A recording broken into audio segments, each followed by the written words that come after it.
এবং নতুনভাবে এরকম একটা মানে কলকাতা তথা বাংলা এবং বাঙালি এরকম পাবে এরকম একটা নতুন ক্যারেক্টার ফেলু বক্সি হিসাবে।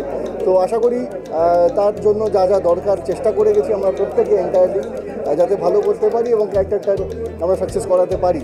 ইনি ফেলুদা নন ব্যোমকেশ বক্সিও। তাহলে তিনি কি? তিনি হলেন ফেলু বক্সি। ইনি টেক সেভি এবং ভীষণভাবে খাদ্যরসিকও বটে। বাঙালির জীবনে নতুন গোয়েন্দা চরিত্র ফেলু বক্সি। সম্প্রতি হয়ে গেল তারই টিজার এবং মিউজিক লঞ্চ।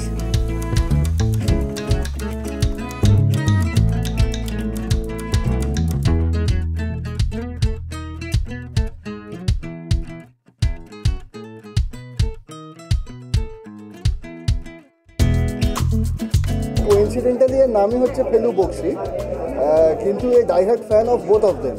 কারণ এই দুজন এমনই দুজন ক্যারেক্টার যেটা বাঙালির ঐতিহ্য সঙ্গে সংস্কৃতির সঙ্গে প্রত্যেকটা মুহূর্তে আমাদের সঙ্গে জড়িয়ে রয়েছে।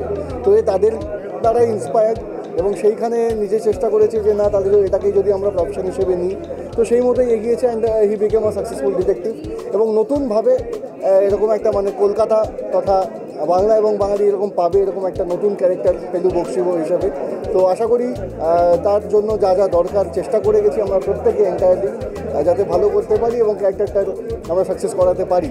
তো সুতরাং এবার বেস্ট অল অন দর্শক, বাট এইটুকু বলতে পারি কি নিরাশ করবো না। দেবযানী একজন আরজে দেখতে পেয়েছেন, আর ওর ফেলুকে প্রচণ্ড অ্যাডমায়ার করে। ওর যে ক্যারেক্টার, ওর যেরকম পার্সোনালিটি, ওটাকে প্রচণ্ড অ্যাডমায়ার করে। আর ওকে নিয়ে আর কি মানে ওর অ্যাসিস্ট্যান্ট হতে পারাটা হচ্ছে আর কি একটা বড় ভাগ্যের ব্যাপার। সো যখন এরকমভাবে কেস আসে আর কি, যখন গোয়েন্দা এরকম একটা কেস সলভ করতে হবে, সো ডেফিনেটলি ওকে যথেষ্ট মানে হেল্প করার জন্য বা যে অ্যাসিস্ট্যান্ট হওয়ার জন্য মানে যা যা ওই যে ফেলু আর দেবযানীর যে কেমিস্ট্রিটা আছে, ওটাও প্রচণ্ড দুষ্টু মিষ্টি একটা খুব ইন্টারেস্টিংভাবে আর কি কেসটা সলভ করা হয়। তো সব মিলিয়ে জার্নিটা আমার কাছে দারুণ ছিল।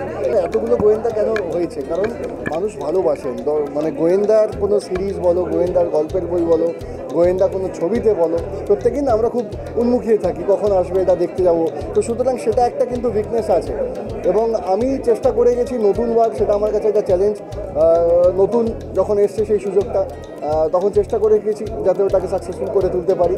বাদ বাকিটা দর্শকের ওপর, আশা করি হয়তো তারা আমাকে অ্যাকসেপ্টটা করবেন। এই গল্পের যে একটা সামঞ্জস্যটা বজায় রাখি বা সবার এক একটা কন্ট্রিবিউশন থাকে, প্রত্যেকটা চরিত্রে একটা কন্ট্রিবিউশন থাকে সেই গল্পের। তো আমার কন্ট্রিবিউশনটা ছিল যে একটা মিষ্টি একটা ওই একটা ফ্রেশনেস আনা, অ্যান্ড অলসো ওই যে একটা রোম্যান্টিক অ্যাঙ্গেলটা, অ্যান্ড অলসো ফেলুর সঙ্গে ওই যে কেমিস্ট্রিটা। সো আমার কাছে এই যে ব্যালেন্সিং একটা ওয়াজ ভেরি ডিফিকাল্ট। অন্যান্য গল্পে যে হেল্পটা পাই, যে ওই অথরিটিটা পাই, তো এটা was very difficult. Felu Bakshi দুটোর সঙ্গেই বেশ ভালোভাবেই পরিচিত।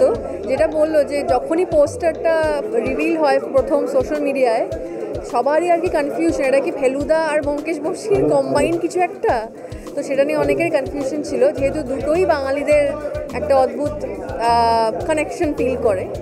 তো হ্যাঁ, মানে ওটা বেশ মজারই লেগেছিলো আমার। সবাই কমেন্টে লিখছে এটা কি দুটোর কম্বিনেশন, এটা আবার কি, ফেলু বক্সি আবার কি এসে। এবার যাই হোক, ছবিটা বেরোলে আমি সকলের কাছে ক্লিয়ার হয়ে যাবে।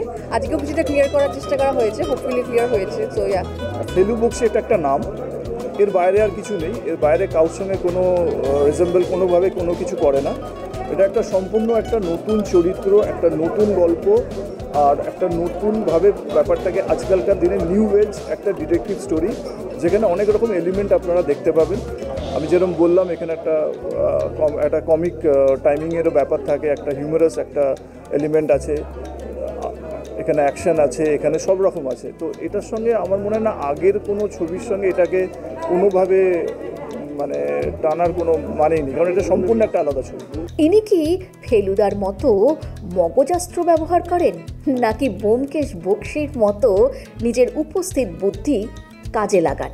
কোনটা সেটা তো সময়ই বলবে, কিংবা ছবি মুক্তির পর সে সব কিছু আমরা দেখতে পাবো। আপাতত ফেলু বক্সি নিয়ে জারি থাক নানান প্রশ্ন। দেখতে থাকুন মিউজিক বাংলা, এনজয় সারাদিন।